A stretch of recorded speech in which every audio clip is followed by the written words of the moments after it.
Namaste everyone. I'm Dr. Sophia Rangwala. Before I go ahead and share with you what I want to tell you today in this video, I would like to give a short introduction about myself and a brief history about my life, okay? So, I'm from a Shia Bohri Muslim background. I was born and brought up, I was born in India, and I was about 2 years old when my mother took me to Kuwait, and I did all my primary education in Kuwait. So I was given intense Islamic study education, and I was taught how to pray, I was taught the Quran, so I was brought up in a typical conventional Muslim manner, okay? However, I had a lot of questions in my mind, and I couldn't relate to the way of Islamic teaching. I'm not against it, but they didn't make sense to me because a lot of my questions were not answered through Islamic manner, and so I started losing faith. Okay, going forward, I came to India to pursue my medical education because I believed in science so much more, and I wasn't sure about the existence of God. I was agnostic, I was atheist, I kept fluctuating. So I stopped caring about God and His ways because I used to be very angry at God for a lot of injustice that I would see in the world, and there was Islam doesn't believe in the law of karma. So I did not have my answers, you know. Okay, so I did my medical education from Manipal, ranked as one of the best colleges in India, and then I did my master's in dermatology, again from Manipal Group in Bangalore. So I'm a very scientific person. I'm an allopathy doctor, and I was very successful in my practice. I had a very high-end laser skin clinic. I was doing very well. And then something changed. In 2015, I was going through a lot of stress, so I started doing meditation. And as I started doing meditation, in the very beginning itself, I would meditate for half an hour, 1 hour, and it was getting deeper. And after that, in that same year in 2015, I did an intense hypnotherapy course. My subconscious mind opened up. I had glimpses of past lives now. Whether they're really past lives or what it was back then, I did not judge. I just left it, and I thought, okay, jo hai, so hai, it's okay.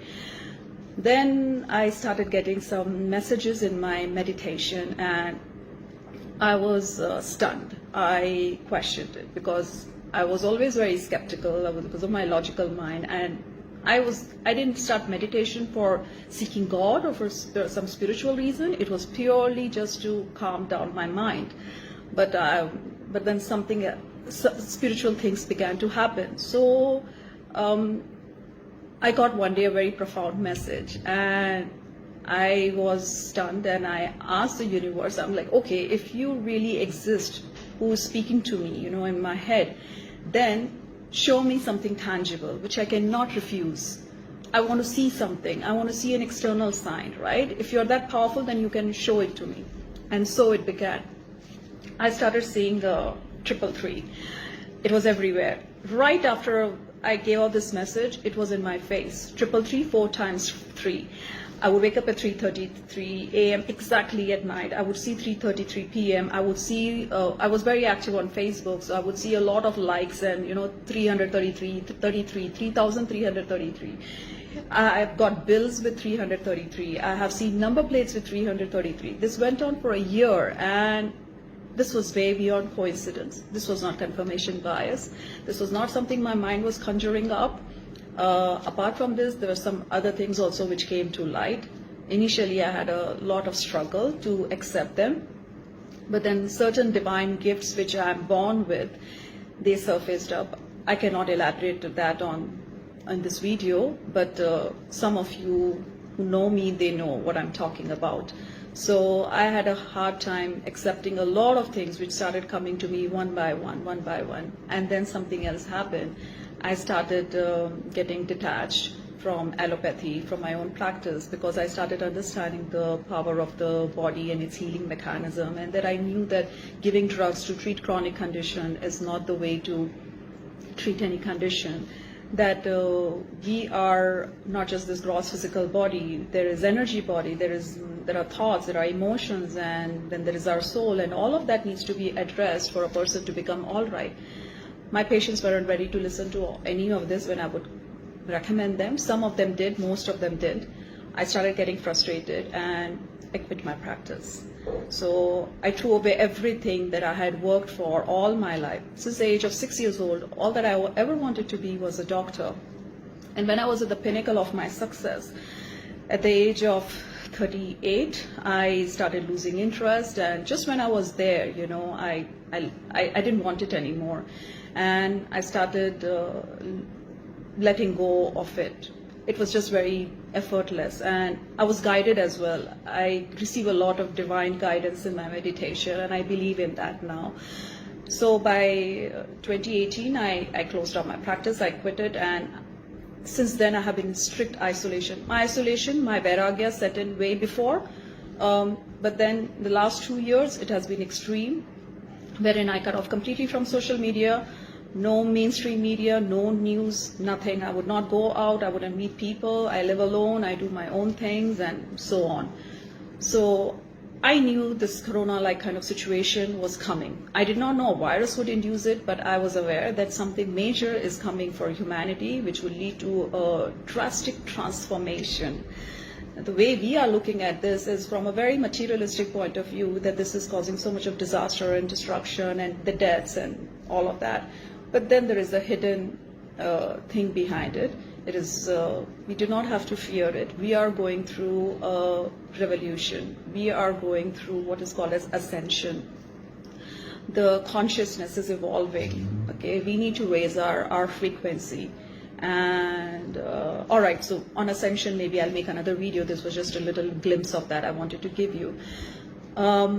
So I also started studying Vedic astrology. Meanwhile, initially, I didn't believe in astrology either, but then as I started studying and I checked my own life, I went retrospective and I checked the difficult times that I was going through, and I matched it with the astrological time that I was going through, the dashas, you know, the Mahadasha, Antardasha, and so on. And eerily, crazily, it so accurately started matching. The difficult times, I was going through a difficult astrological time. When I had my achievements and good times, I was going through a good astrological time. And it made so much sense. It started making so much sense that I've completely now come to believe in astrology. See, I'm a person who does not believe anything just like that. I need evidence. I need proof. I'm scientific and I'm very logical. And I have got evidence from the universe. I've had so many experiences in so many ways that probably I'll have to write a book to share all of that, you know. I cannot tell this just over the video, but then a scientific person, a medical doctor, if it comes to you and tells you such things, I hope sincerely that you're going to take me seriously. And I have no affiliation with any political party. I do not work for BJP or for PM Modi or anyone. All right, I'm just a very simple person, a simple citizen like everybody else, and I'm just in my own world. The reason why I have come out now finally after such a long pause is because I have been guided to come out and to, you know, encourage people, to motivate people, to help them feel positive and to raise their frequency.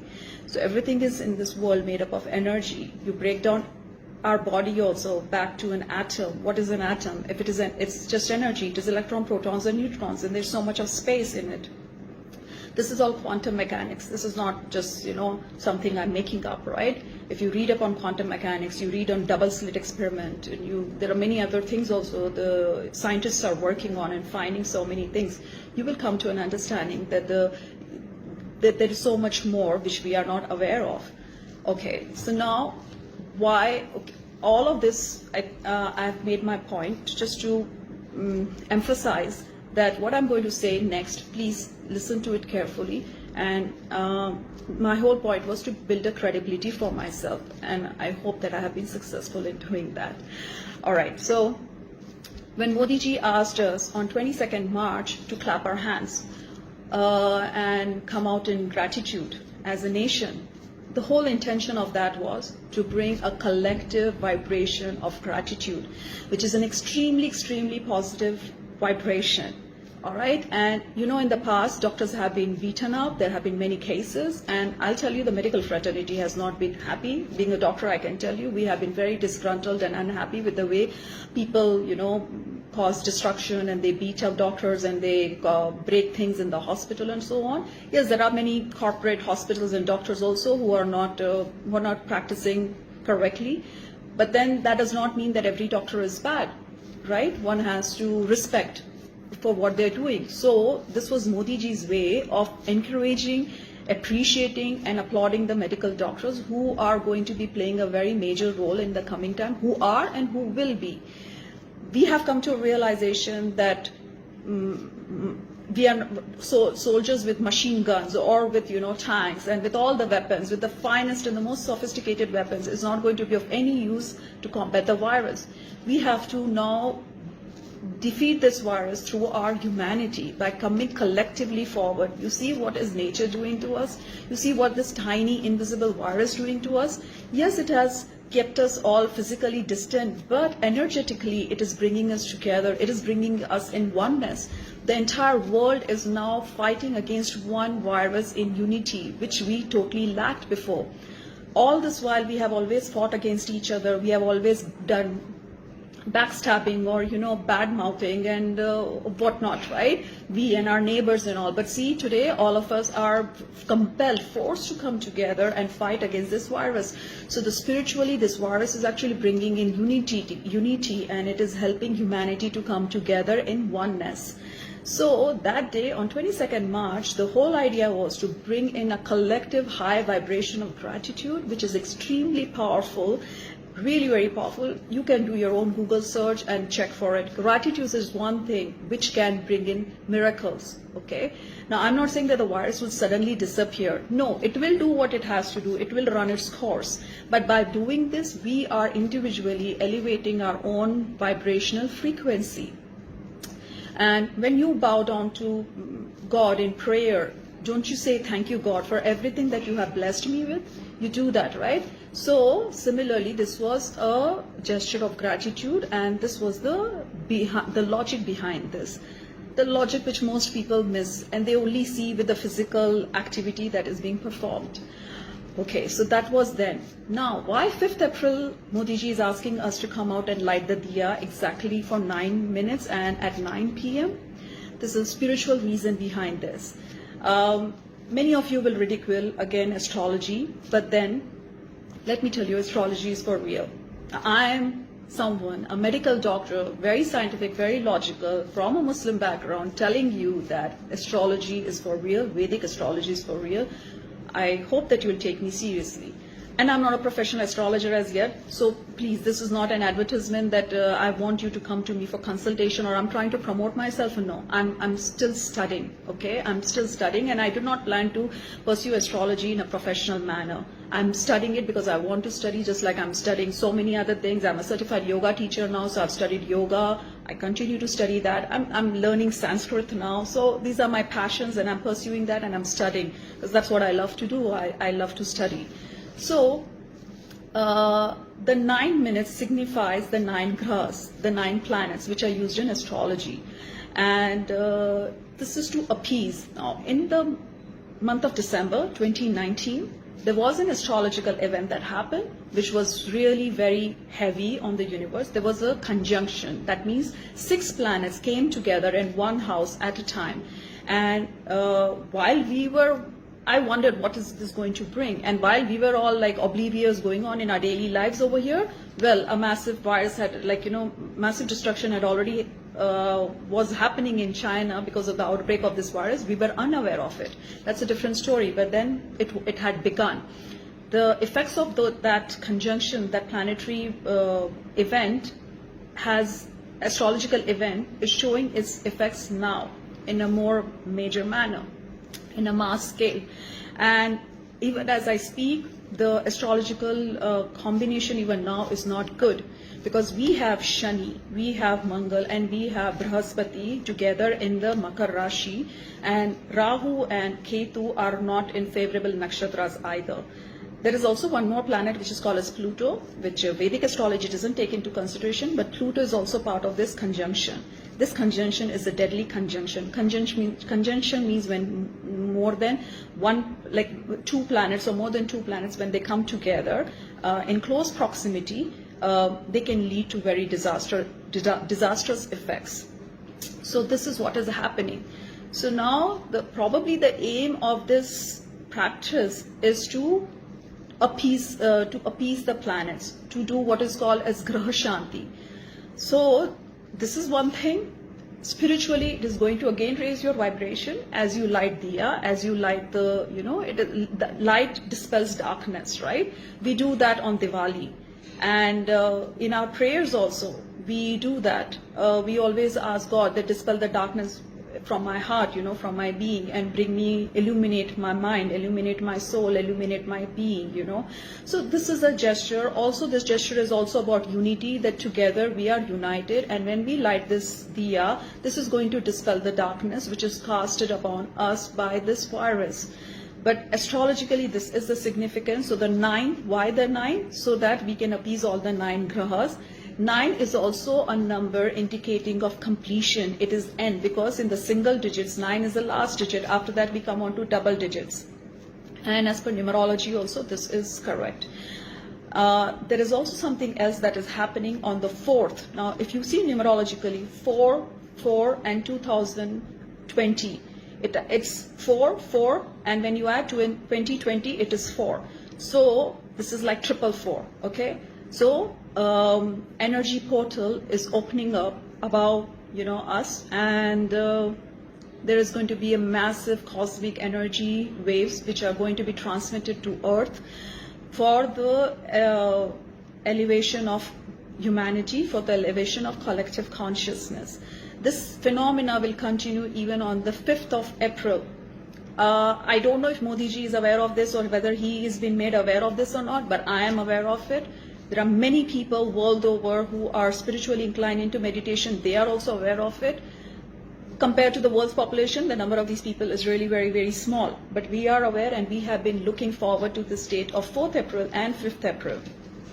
So you will not feel anything different in your daily routine life. You will not feel, because you are not connected with these things, because you are so physically connected with your own existence.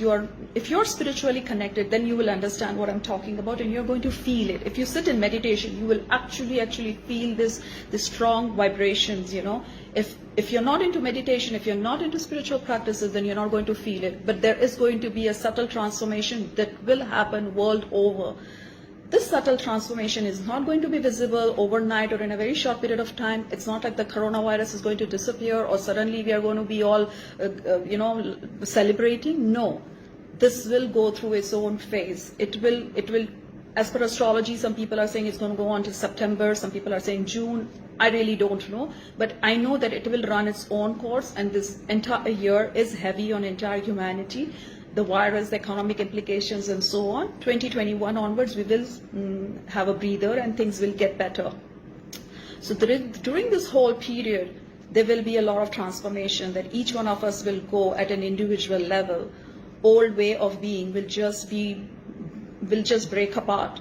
There is going to be massive reforms in terms of our work structure, in terms of many, many things, relationships, our thought processes, we are being forced to introspect right now. We are being forced to stay back in our own homes, and to realize what we have been doing to Mother Nature, what we have done to animals, and many other things, right? So what you're going through this isolation period.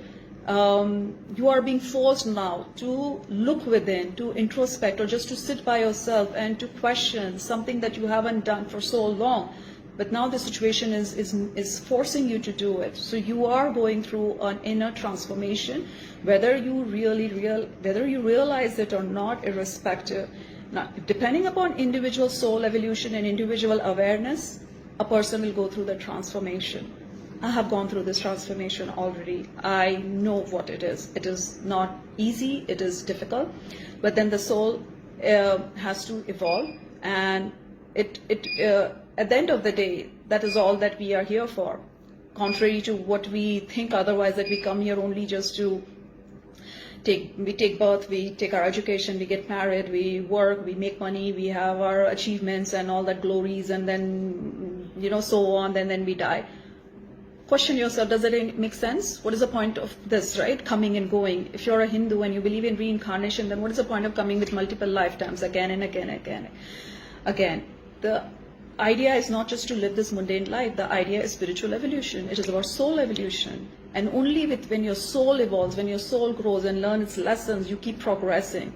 Otherwise, you're just going to be stuck in this cycle of life and death forever, and you will never come out of it, right? So we are at a time now that we are being forced and compelled to evolve, to break out of our limitations of our mind and ego, and to grow and evolve. This is a transformative phase, and this is not pretty. It is difficult. It will break you. It will make you go through so much. But stay strong. Stay strong. Know that this is for your highest good, irrespective of what's breaking down around you, the suffering and whatever. Understand that from a higher perspective, this is good for all of us. This is good for you individually. Stay strong. Please do not indulge in negative talks. Do not indulge in fighting with anyone. And pray, meditate, donate whoever, wherever you can, help whoever you can, and stay in a positive vibration, stay in hope, stay in gratitude, stay in oneness, and know that we will get through this as one humanity. This is not anymore about borders. This is not about political, geographical borders, race, religion. This is not about that.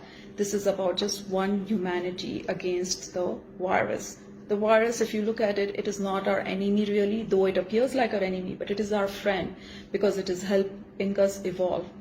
So with this, I will take leave, and I really hope and pray to each one of you that please stop mocking PM Modi and stop asking questions for which you do not have an understanding, you do not have answers, and please do come out on the 5th of April and let us show our unity to the universe and light the lamp, the candle, or in whichever way express your light, and be there, be present.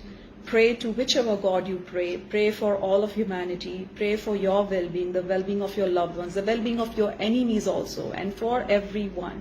And pray that our entire humanity gets illuminated. Thank you so much. I'll take leave now. Namaste.